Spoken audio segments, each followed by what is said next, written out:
পুণ্যতিথিতে সাগরে চলছে পুণ্য স্নান। ভোররাত থেকেই সাগরে পুণ্যার্থীদের ঢল। সাগরে ডুব দিয়ে লক্ষ লক্ষ মানুষ তারা স্নান করছেন এবং যেরকম আমরা দেখছিলাম বিগত কদিন ধরেই মানুষের ভিড় আস্তে আস্তে উপচে পড়ছিল গঙ্গাসাগরে। প্রচুর মানুষ যারা গঙ্গাসাগর যাননি অনেকেই বাবুঘাটে অপেক্ষা করছিলেন, তারপর সেখান থেকে গত দুদিনে তারা অনেকেই পৌঁছে গিয়েছেন গঙ্গাসাগরের পুণ্য স্নানের লক্ষ্যে এবং আজকে ভোররাত থেকেই চলছে সেই পুণ্য স্নান। মানুষের ঢল সেখানে চোখে পড়ার মতো এবং যারা পুণ্যার্থীরা দেশের বিভিন্ন জায়গা থেকে গঙ্গাসাগরে ভিড় জমিয়েছেন তাদের ভিড় বিগত কদিনের মতো আজকেও যেমন রয়েছে, পাশাপাশি আজকে ভোরবেলা থেকেই তাদের পুণ্য স্নানের ছবি উঠে আসছে গঙ্গাসাগর থেকে।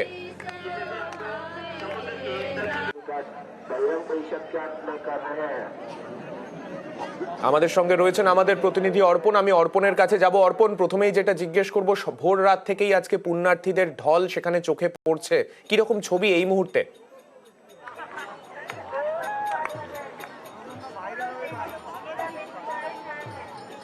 দেখো, এই মুহূর্তে ছবিটা একই রয়েছে। 12টা 13 থেকে এই মহেন্দ্রক্ষণ শুরু হয়েছে এবং আজ রাত্রি 12টা 13 পর্যন্ত এই মহেন্দ্রক্ষণ থাকবে। এবং সাধু সন্ত তুমি জানবে যে কয়েকদিন ধরে এই গঙ্গাসাগরে এসে তারা ভিড় জমিয়েছিলেন। রাত্রের পর থেকে সেই ভিড়টা কিন্তু আরও বেড়েছে এবং পুণ্য স্নান শুরু হয়েছে। সকালের যে ছবি ছিল সেই ছবিটা এখনো পর্যন্ত বদলায়নি। এবং আমরা যদি সমুদ্র তটের ছবি দেখাই, দেখতে পাবে যে যত দূর পর্যন্ত ক্যামেরার লেন্স যাচ্ছে সেখানে কিন্তু শুধু মানুষের ভিড়, তারা পুণ্য স্নান ছাড়ছেন এবং মহেন্দ্রক্ষণ শুরু হয়েছে। যেমন সাধু সন্তরা তারা যেমন তাদের মতো করে স্নান করে তাদের নিজেদের যে আচার রীতি আছে সেগুলো পালন করছে, তেমনই কিন্তু এই যারা পুণ্যার্থী এসছেন দেশের বিভিন্ন প্রান্ত থেকে এবছর বেশ কিছু বিদেশি যারা পুণ্যার্থী তারাও এখানে এসছেন এবং তারাও যেমন স্নান সেরেছেন, পুণ্যার্থীরা তারা এসে এখানে স্নান সারছেন। তারপরে রীতি মেনে যেমন গঙ্গা পুজো, গঙ্গা আরতি, তারপর কপিল মুনির আশ্রমে গিয়ে পুজো দেওয়া, সব কিছু যেমন সকাল থেকে চলছে। তার পাশাপাশি অবশ্যই বলবো জেলা প্রশাসনের তরফ থেকে কঠোর নিরাপত্তার ব্যবস্থা করা হয়েছে। এই বিষয়ে তোমাকে জিজ্ঞেস করবো, এত মানুষকে এক জায়গায় রেখে তাদেরকে দিয়ে এইভাবে গঙ্গা স্নান করানোর পরে তাদেরকে একটা জায়গায় নিয়ে গিয়ে পুজো দেওয়ার ব্যবস্থা করা, প্রশাসনের তরফে নিরাপত্তার ব্যবস্থাটা কতটা আঁটোসাঁটো করা হয়েছে?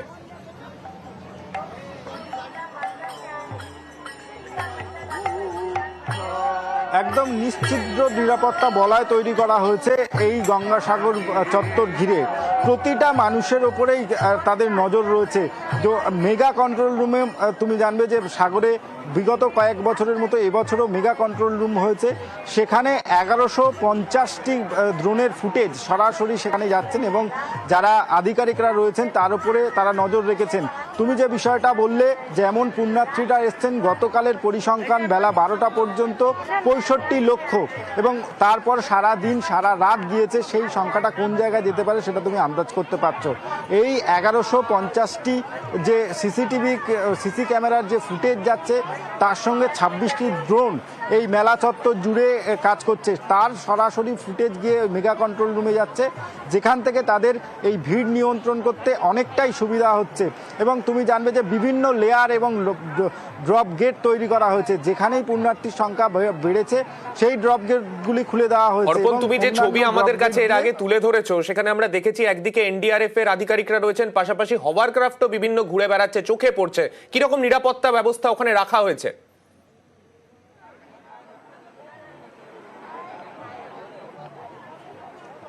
একদম সমুদ্র তটের নিরাপত্তা তোমাকে যদি বলি যে সমুদ্র তটে ত্রিস্তরীয় নিরাপত্তা বলয় তৈরি করা হয়েছে। যেমন ওয়াচ টাওয়ার রয়েছে, ওয়াচ টাওয়ারের ওপর থেকে পুলিশ কর্মীরা, সাগর বন্ধুরা রয়েছেন, তারা অবিরাম মাইকিংয়ের মাধ্যমে, এবং তারপরে এনডিআরএফ, তারপর কোস্টগার্ড, অর্থাৎ এনডিআরএফ এবং কোস্টগার্ড যারা সমুদ্রে স্নানে যাচ্ছেন তাদের উপরে তারা নজর রেখেছেন। এনডিআরএফের যে বোটগুলো রয়েছে তুমি দেখতে পাবে যে নির্দিষ্ট একটি মার্ক করা রয়েছে, বেলুন লাগানো হয়েছে, যেখানে 10 মিটারের মতো জলের উচ্চতা রয়েছে। সেখান থেকে এনডিআরএফ এবং কোস্টগার্ডের যারা রয়েছেন তারা অবিরাম তাদের যে স্পিড বোট রয়েছে সেই স্পিড বোট দিয়ে নজরদারি চালাচ্ছেন। এবং এই নজরদারি শুধুমাত্র সকালের নয় সান্নিক, এই নজরদারি কিন্তু 24 ঘন্টা ধরেই এই নজরদারি চালানো হচ্ছে। 24 ঘন্টায় নয়, এবং এই যে ব্যবস্থাপনা বিগত কদিন ধরেই প্রশাসনের তরফে একই রকম ভাবে এই ভিড়কে ম্যানেজ করা হচ্ছে এবং সব থেকে বড় কথা আজকেই কিন্তু তার একেবারে শেষ মুহূর্ত। পুণ্য স্নানের লগ্ন, যে সময় সব থেকে বেশি ভিড় গঙ্গাসাগরে এই মুহূর্তে। তবে এই মুহূর্তে যে ছবি একবার নজর রাখবো, রাজ্যের দমকল মন্ত্রী সুজিত বসু তিনিও গিয়েছিলেন গঙ্গাসাগরে পুণ্য স্নান সারতে। তিনিও গঙ্গাসাগরে আজকে ভোর রাতেই তিনি পুণ্য স্নান সারেন, তারপর সেখান থেকে গিয়ে তিনি পুজো দেন কপিল মুনির আশ্রমে। ঠান্ডা তো থাকবেই, মকর সংক্রান্তিতে ঠান্ডা থাকবে না তো কোন সময় ঠান্ডা থাকবে? তা খুবই ভালো অনুভূতি, খুবই ভালো। আর প্রত্যেক বছর আসি, আর এই মকর শান্তির পূর্ণ এতে স্নান করাটা এটা একটা আলাদা অনুভূতি, খুবই ভালো লাগছে। আর এখন স্নান করি, আর সকলকে শুভেচ্ছা জানাই মকর সংক্রান্তি। সবাই খুব ভালো থাকুন, সকলকে প্রণাম, শ্রদ্ধা, অনেক ভালোবাসা। আর মকর সংক্রান্তির পুণ্যতিথিতে একদিকে যেমন প্রত্যেকের নজর গঙ্গাসাগরের দিকে থাকে, ঠিক তার পাশাপাশি যে যে জায়গাগুলিতে এই মকর সংক্রান্তি খুব ধুমধাম করে পালিত হয় তার মধ্যে অন্যতম জয়দেব মেলা। কেন্দুলিতে যে জয়দেব মেলা এই মকর সংক্রান্তি তিথিতে প্রত্যেক বছর অনুষ্ঠিত হয়, সেখানে এবছরের ছবিটাও কিন্তু একই রকম। অজয় নদে পুণ্য স্নান করছেন সেখানের যারা পুণ্যার্থীরা রয়েছেন, পাশাপাশি রাধা বিনোদ মন্দির রয়েছে, সেখানে গিয়ে তারা তারপরে পুজোও দিচ্ছেন। সেই জয়দেব মেলাকে ঘিরে কিন্তু এবছরও পুণ্যার্থীদের ঢল চোখে পড়ার মতো।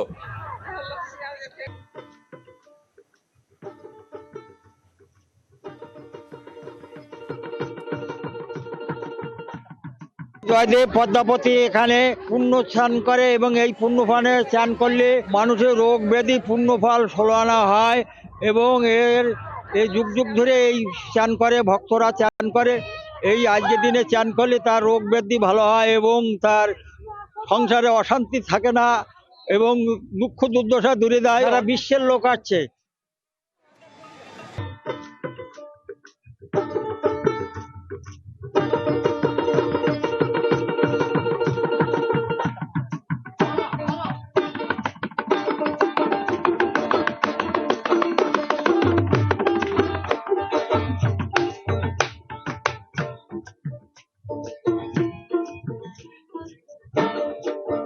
তোমার হাত ধরিয়ে যাব আমি, ও দয়া